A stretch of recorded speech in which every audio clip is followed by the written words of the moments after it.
Hello all. इस lecture में हम लोग पढ़ने जा रहे हैं डिटर्मिनेशन ऑफ स्पेक्ट्रल टर्म्स। और इसमें डिटर्मिनेशन ऑफ स्पेक्ट्रल टर्म्स में हम लोग एक एग्जांपल करेंगे। किस केस का?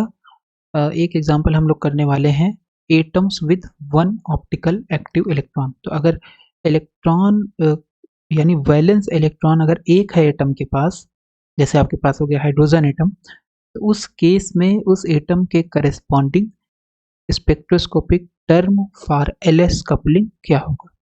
ठीक है, तो सबसे पहले इसमें इंट्रोडक्शन में देख लेते हैं कि एलएस कपलिंग में इंट्रोडक्शन में क्या क्या चीज़ें इंपॉर्टेंट हैं। Since core electrons do not contribute to the angular momentum of atoms. अब कोर इलेक्ट्रॉन क्या होते हैं? ऐसे इलेक्ट्रॉन जो कंप्लीटली फिल्ड होते हैं, जिनका ऑर्बिटल कंप्लीटली फिल्ड होगा, उन्हें बोला जाता है core electrons. Since core electrons do not contribute to the angular momentum, okay, तो अब क्योंकि उनका ऑर्बिटल फील्ड है तो एक का दूसरे के द्वारा एंगुलर मोमेंटम कैंसिल हो जाएगा, बेसिकली एम एल। तो सिग्मा एम एल निकालेंगे तो जीरो आएगा, है ना। तो we must consider optically active यानी पार्शियली फिल्ड ऑर्बिटल जो है, केवल हमें उन्हीं को कंसीडर करना पड़ेगा। Optically active partially filled electrons for computing terms. तो टर्म्स का मतलब है स्पेक्ट्रोस्कोपिक टर्म की बात हो रही है यहाँ पे। ओके, द ऑड टर्म का क्या मतलब होगा? ऐसे ऑप्टिकली एक्टिव इलेक्ट्रॉन जिनका सिग्मा एल क्या हो, ऑड हो, उन्हें हम क्या बोलेंगे? Odd terms. फॉर एग्जाम्पल, मान लो आपके पास इलेक्ट्रॉन 2s 2p में है, एक इलेक्ट्रॉन यहाँ पे है, एक इलेक्ट्रॉन p में है ना। तो 2s और 2p में एक एक इलेक्ट्रॉन है। तो s के लिए l की वैल्यू हो जाएगी 0 और p के लिए l की वैल्यू हो जाएगी 1, यानी 0 + 1 अगर हम निकालेंगे तो कितना आएगा? ये आएगा 1। और 1 कैसी संख्या? 1 है आपके पास ऑड नंबर। ओके, तो 2s 2p मतलब इसमें एक इलेक्ट्रॉन है, एक इलेक्ट्रॉन इसमें, यानी 2s1 2p1 का अगर आप सिग्मा एल निकालोगे, सिग्मा एल आई निकालोगे, तो यह आएगा ऑड। तो इसके करस्पॉन्डिंग यानी 2s1 और 2p1 के करस्पॉन्डिंग या 2s2 2p2 के करस्पॉन्डिंग जो आपके पास टर्म आएगा या स्पेक्ट्रोस्कोपिक टर्म आएगा एलएस कपलिंग में, उसे कैसा टर्म बोलेंगे? ऑड टर्म बोलेंगे। तो जो ऑड टर्म्स होंगे, odd terms denoted by L, यहाँ पे एक 0 लगा देंगे। वाइल द इवन टर्म्स, तो अगर हमारे पास मान लो 2s 2p है ना, तो ये ऑड होगा। लेकिन अगर हमारे पास 2p 3p है, तो इसके करस्पॉन्डिंग मान लो यहाँ पे एक इलेक्ट्रॉन है 2p1 और एक इलेक्ट्रॉन 3p1 में, तो इसका मतलब है कि इस ऑर्बिटल के लिए हमारे पास एल की वैल्यू कितनी हो जाएगी? 1।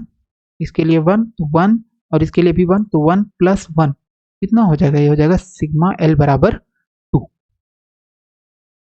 तो यानी अगर हमारे पास यहाँ पे इलेक्ट्रॉन है 2p1 और 3p1 इलेक्ट्रॉन अगर हमारे पास है, तो उस केस में हमारे पास कौन सा टर्म होगा?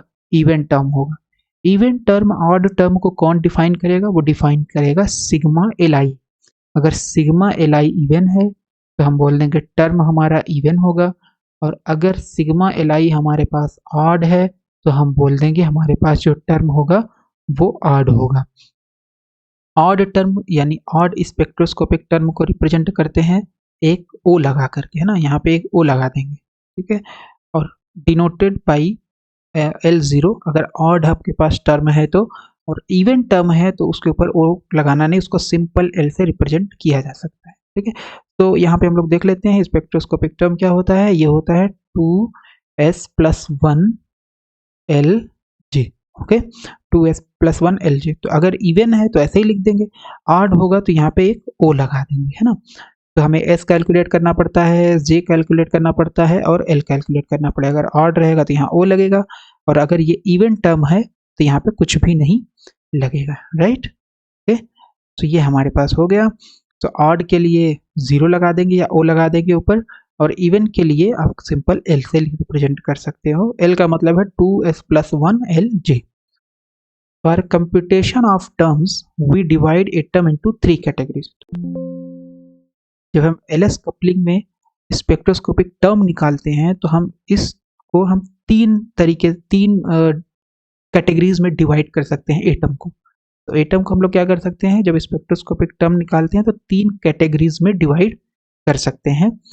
पहली कैटेगरी हो गई जिसमें atom with 1 optical electron, atom के पास कितने इलेक्ट्रॉन है, 1 इलेक्ट्रॉन है। दूसरी कैटेगरी हो गई एटम्स के पास एक से अधिक इलेक्ट्रॉन है और सभी डिफरेंट ऑर्बिटल में है। फॉर एग्जांपल यहाँ पे क्या है, आपके पास 1 इलेक्ट्रॉन है, ऑप्टिकली एक्टिव मतलब वैलेंस शेल में या वैलेंस ऑर्बिटल में 1 इलेक्ट्रॉन होगा, उसको हम बोल देंगे atom with 1 optically active. Optically active मतलब ऐसा इलेक्ट्रॉन जो कपल्ड ना हो, जो फ्री हो, पार्शियली फिल्ड हो, right, not free, partially filled orbital में जो इलेक्ट्रॉन होंगे उन्हें हम बोलेंगे ऑप्टिकली एक्टिव इलेक्ट्रॉन। ओके, फिर दूसरा केस हो सकता है हमारे पास एक से अधिक इलेक्ट्रॉन हो लेकिन वो सभी हो दूसरे दूसरे ऑर्बिटल में, जैसे एक एस में हो, एक पी में हो, नहीं, और एक हमारे पास डी में हो, इसको बोलते हैं, ये दूसरा केस हमारे पास हो जाएगा एलएस कपलिंग में स्पेक्ट्रोस्कोपिक टर्म निकालने का, इसको बोलेंगे नॉन इक्विवेलेंट ऑर्बिटल। ठीक है, इसको क्या बोलेंगे, नॉन इक्विवेलेंट ऑर्बिटल। और ये केस में जब हम टर्म निकालेंगे तो नेक्स्ट लेक्चर में डिस्कस करेंगे, इस लेक्चर में ये वाला डिस्कशन नहीं होगा। नॉन इक्विवेलेंट ऑर्बिटल में, अगर नॉन इक्विवेलेंट ऑर्बिटल में इलेक्ट्रॉन है तो उसके करस्पॉन्डिंग स्पेक्ट्रोस्कोपिक टर्म जो होगा वो क्या होगा, नेक्स्ट लेक्चर में डिस्कस करेंगे। फिर अगर आपके पास इक्विवेलेंट इलेक्ट्रॉन है, इक्विवेलेंट इलेक्ट्रॉन का मतलब होता है कि एक ही ऑर्बिटल में इलेक्ट्रॉन, एक ही ऑर्बिटल में अगर इलेक्ट्रॉन हो, फॉर एग्जांपल 2p2, तो ये कैसा इलेक्ट्रॉन हुआ 2p2, ये हो गया इक्विवेलेंट क्योंकि यहाँ पे एक ही ऑर्बिटल में दोनों इलेक्ट्रॉन है, राइट। तो अगर एक ही ऑर्बिटल में 2 इलेक्ट्रॉन हो गए तो इसको बोलेंगे इक्विवेलेंट ऑर्बिटल, इक्विवेलेंट ऑर्बिटल। और जो इलेक्ट्रॉन होता है उसको बोलते हैं इक्विवेलेंट इलेक्ट्रॉन। तो इसमें जो इलेक्ट्रॉन होगा यानी एक ही ऑर्बिटल में दोनों इलेक्ट्रॉन है, और इसमें जो इलेक्ट्रॉन होगा, ये यहाँ पे एक ऑर्बिटल है, फिर दूसरा ऑर्बिटल है, फिर तीसरा ऑर्बिटल, तीनों डिफरेंट ऑर्बिटल में अलग अलग इलेक्ट्रॉन है, इसमें एक इलेक्ट्रॉन, इसमें एक इलेक्ट्रॉन, इसमें एक इलेक्ट्रॉन। तो जब ऑर्बिटल डिफरेंट हो तो नॉन इक्विवेलेंट ऑर्बिटल, और जब ऑर्बिटल सेम हो तो इक्विवेलेंट ऑर्बिटल। सबसे कॉम्प्लेक्स जिसमें होता है निकालना, या जब सबसे टफ जिसमें होता है टर्म निकालना, वो यही है इक्विवेलेंट ऑर्बिटल, जो कि हम नेक्स्ट लेक्चर में डिस्कस करेंगे, राइट। इस लेक्चर में नहीं, इस लेक्चर में हम लोग केवल और केवल फोकस करते हैं एक पार्ट पे, जब इलेक्ट्रॉन कितना हो, ऑप्टिकली एक्टिव इलेक्ट्रॉन हो 1। For example hydrogen atom, hydrogen atom के पास एक प्रोटॉन है, एक इलेक्ट्रॉन है, इसका कॉन्फ़िगरेशन क्या होगा इलेक्ट्रॉन का, 1s1, राइट। ठीक है, तो अगर 1s1 है तो 1s1 में ग्राउंड स्टेट, क्योंकि इलेक्ट्रॉन किस में है, चलो इसको हम निकालते हैं, तो ये हमारे पास हो जाएगा सेकेंड। सो आपके पास यहाँ पे है, क्या है आपके पास 1s1, है ना। तो ये आपको ऑर्बिटल पता चल गया, जैसे ऑर्बिटल पता चला तो आप बता सकते हो कि इसके लिए, इस ऑर्बिटल s के लिए l की वैल्यू कितनी होगी, ये हो जाएगी 0, l की वैल्यू हो गई 0। ओके, और स्पिन कितना होगा, क्योंकि एक इलेक्ट्रॉन है तो स्पिन होगा हाफ। ठीक है, जे कितना होगा, जे आपके पास हो जाएगा, जे अभी जे नहीं निकालेंगे, पहले हम कैपिटल एल कैपिटल एस निकालेंगे। तो ये एल हो गया, एल बराबर 0, तो कैपिटल एल क्या होता है, कैपिटल एल होता है L1 माइनस L2 से लेकर के L1 प्लस L2 तक, राइट। अब क्योंकि यहाँ पे L1 L2 तो है नहीं, तो केवल L1 है, तो इसका मतलब कैपिटल एल हो जाएगा 0, सिंपल है ना। अगर 2 होता तो हम घटाते बढ़ाते, इसमें घटाते और जोड़ते, लेकिन क्योंकि एक ही है आपके पास इलेक्ट्रॉन, इसका मतलब L बराबर 0 ही होगा, दैट इज L1 ही होगा। L हो गया, कैपिटल L हो गया। कैपिटल S क्या होता है, similarly S1 minus S2 to S1 plus S2 होता है, इतना होता है। अब फिर से वही बात कि हमारे पास S1 और S2 तो है ही नहीं, हमारे पास केवल एक इलेक्ट्रॉन है, तो इसका मतलब कैपिटल S की वैल्यू भी कितनी आ गई, हाफ आ गई। तो ये हमें कैपिटल L मिल गया, ये हमें कैपिटल S मिल गया, यानी एडिशन ऑफ स्पिन मिल गया, एडिशन ऑफ एंगुलर मोमेंटम मिल गया। फिर इसके बाद क्या करेंगे, इसके बाद फिर हम लोग निकालते हैं कैपिटल J, है ना। सो ये जो कैपिटल L है ये क्या है, quantum numbers corresponding to orbital angular momentum. S क्या है, quantum number corresponding to spin angular momentum. फिर हमारे पास एक J होगा, quantum number corresponding to total angular momentum. तो J हो जाएगा L माइनस एस मॉड से लेकर के L minus S to L plus S. तो L कितना है 0, तो ये हो जाएगा 0 minus half to 0 plus half. इसका मतलब हटा देते हैं आप, इसकी ज़रूरत हमें नहीं है। ठीक है, वैसे ज़रूरत है, एल की भी ज़रूरत है, एस की भी ज़रूरत है। ओके, सो इसकी ज़रूरत अभी हमें है, तो यहाँ लिख देते हैं। तो जे बराबर हमारे पास आ गया। सो ये 0 माइनस हाफ यानी माड भी है, तो ये 0 माइनस हाफ होगा, बट माड है तो ये हाफ हो जाएगा। हाफ टू हाफ, तो हाफ टू हाफ का मतलब हो गया दैट इज हाफ। सो जे की वैल्यू हमारे पास हो गई हाफ, एल की वैल्यू हो गई 0, एस की वैल्यू हो गई हाफ। ठीक है, तो इसका मतलब जो टर्म आएगा, टर्म क्या होता है? टर्म होता है 2s plus, not 2s plus, so this is 2s plus 1 capital L और कैपिटल जी। ठीक है, तो ये हमारे पास आ जाएगा। s की वैल्यू है 0, तो यहाँ रख देंगे 2 इंटू 0 प्लस 1। एल की जगह क्या हो जाएगा? एल क्या है, किस ऑर्बिटल में है? तो एल कितना है आपका? 0 है, तो इसका मतलब एल बराबर 0 में कौन सा ऑर्बिटल मिलेगा? एस मिलेगा। फिर है जे, जे की वैल्यू कितनी है? हाफ, तो इसका मतलब ये आ जाएगा आपके पास 1s हाफ, 1s हाफ आ जाएगा। तो ग्राउंड स्टेट है ना, ये ग्राउंड स्टेट की बात हो रही है, इलेक्ट्रॉन 1s1 में है, कहीं से बाहर कोई एनर्जी इसको नहीं मिली, ये ग्राउंड स्टेट हो गया हाइड्रोजन एटम का। तो ग्राउंड स्टेट का स्पेक्ट्रोस्कोपिक टर्म जो होता है वो कितना होता है? दैट इज 1s हाफ, है ना। Sorry, so I made a mistake here. तो s की वैल्यू क्या है? s की वैल्यू हाफ है, इट इज नॉट 0। s की वैल्यू अगर हाफ है तो यहाँ हाफ रखना पड़ेगा, sorry. So this is half. Now 2 into two, क्योंकि s की वैल्यू कितनी थी? s की वैल्यू है हाफ, है ना, यहाँ पे हमने 0 लिख दिया था, बट ये हाफ है। सो 2 इंटू हाफ प्लस 1, ये हो जाएगा 2। ये आ जाएगा ground state wave function of hydrogen. Ground state spectroscopic term of hydrogen atom में कितना होगा? 2s हाफ, 2s हाफ होगा। ठीक है, तो ग्राउंड स्टेट हम लोगों ने निकाल लिया इसका। अगर एक्साइटेड स्टेट की बात करें तो एक्साइटेड स्टेट कैसे निकालेंगे? एक्साइटेड स्टेट भी निकाल लेते हैं।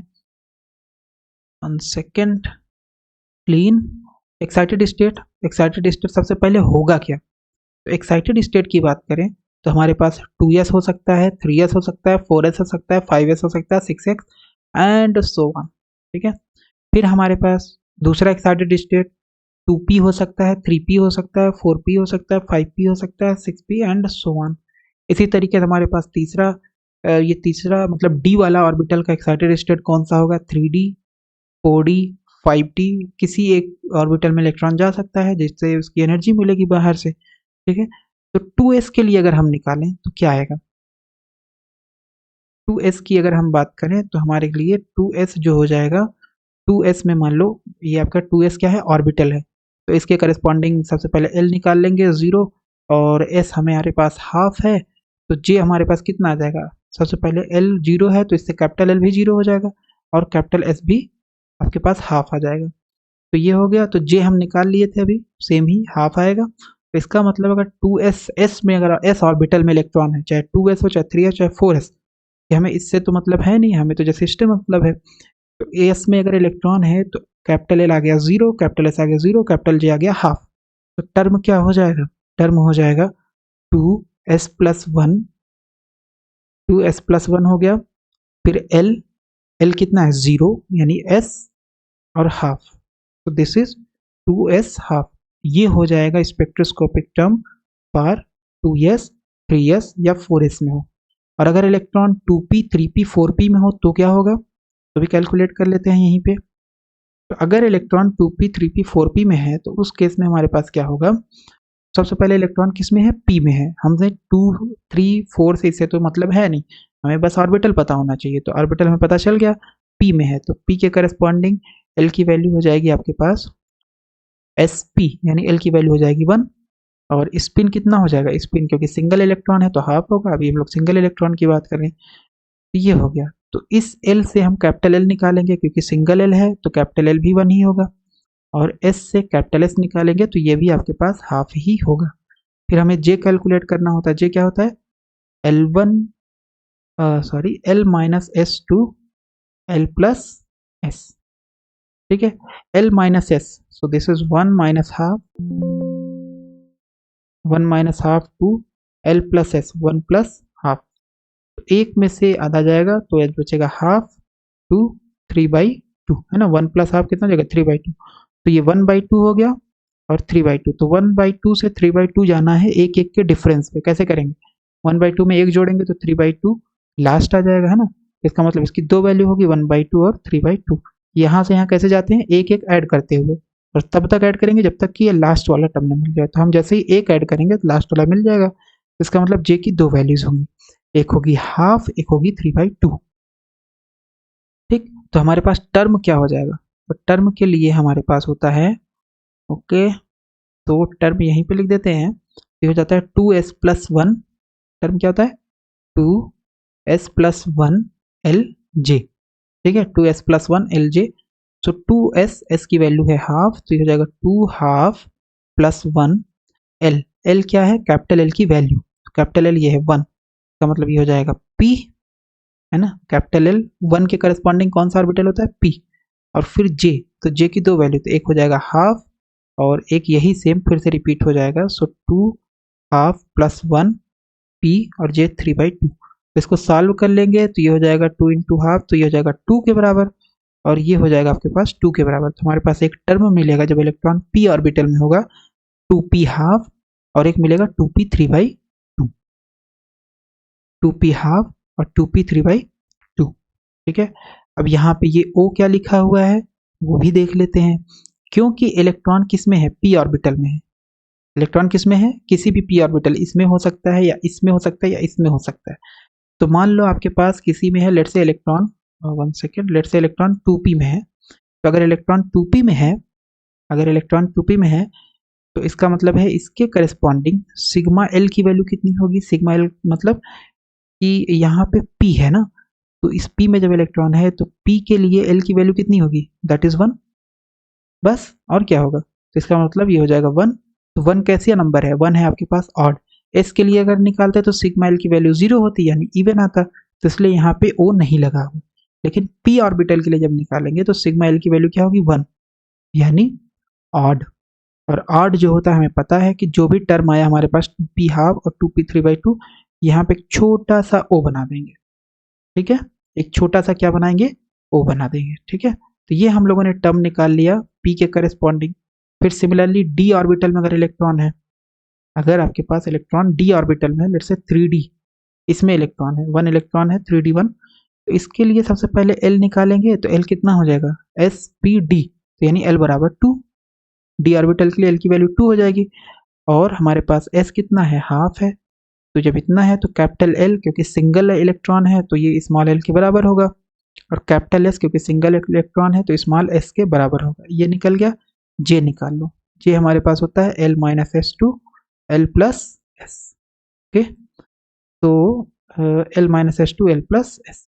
ओके, सो ये हो जाएगा L यानी 2 - ½ 2 2 + ½ तो 2 - ½ अगर हम करेंगे तो 2 दूनी 4 हो गया, और 4 में से 1 गया 3, यानी 3/2 2, और ये हो गया 2 दूनी 4 5/2। तो 3/2 से 5/2 जाना है आपको एक एक के डिफरेंस पे, तो हो जाएगा 3/2, ये बराबर है यहाँ पे 1 सेकेंड, तो ये हो गया 3/2 5/2, ये जे की वैल्यू आ गई। तो हमारे पास टर्म क्या होगा, हमारे पास टर्म हो जाएगा 2s+1 LJ, ये टर्म होता है। तो रखेंगे स्पिन की वैल्यू है कितनी, हाफ, ये हो जाएगा 2½ + 1 L, L की वैल्यू है 2, तो SPD हो जाएगा कैपिटल D, और फिर J की वैल्यू है 3/2 और एक है वैल्यू 5/2, तो इसके लिए भी ऐसे निकालेंगे 2½ + 1 D, और ये हो जाएगा 5/2। इसको सॉल्व कर लेंगे, 2 से 2 कैंसिल, तो यहाँ बचा 1, 1 + 1 2 हो जाएगा, यानी 2D 3/2 एक टर्म आएगा, दूसरा टर्म आएगा 2 से 2 2D 5/2। ठीक है, अब क्योंकि d ऑर्बिटल कैसा ऑर्बिटल है, इवन ऑर्बिटल है ना, d ऑर्बिटल की वैल्यू कितनी होती है, l बराबर 2। अब क्योंकि यहाँ पे सिंगल इलेक्ट्रॉन है तो l बराबर 2 ही समेशन करोगे तो भी l बराबर 2 ही रहेगा। तो ये इवन ऑर्बिटल है, तो इवन ऑर्बिटल है तो इसको जस्ट हम लिख देंगे 2D 3/2 2D 5/2।